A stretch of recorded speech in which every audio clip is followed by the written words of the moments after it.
Je continue à travailler sur le personnage de Jésus et je le rapproche actuellement de celui d'Israël.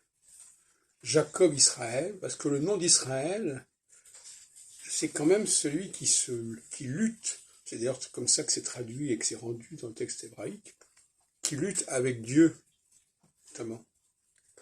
Et donc, là, on ne peut pas dire les choses plus clairement. Hein.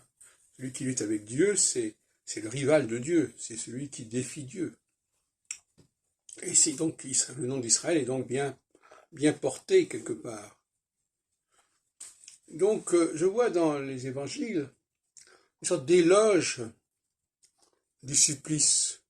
Vous savez qu'il y a eu beaucoup de martyrs qui ont été suppliciés, qui ont été martyrisés justement à la suite, dans les premières années, les premiers siècles des chrétiens.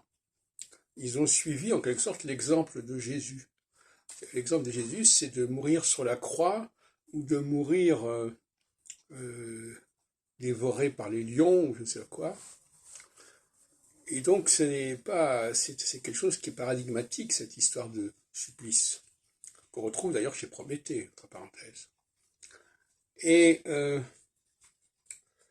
on pense aussi à Spartacus, à ses esclaves qui s'est révoltés, ces esclaves qui étaient crucifiés sur les chemins. Enfin bon, on va vérifier tout ça.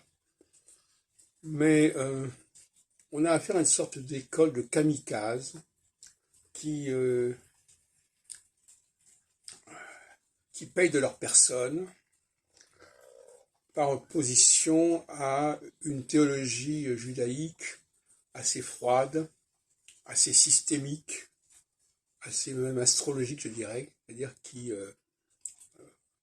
est une sorte de mouvement perpétuel, d'éternel retour. Et à l'opposé, il y a donc ce culte du héros martyr.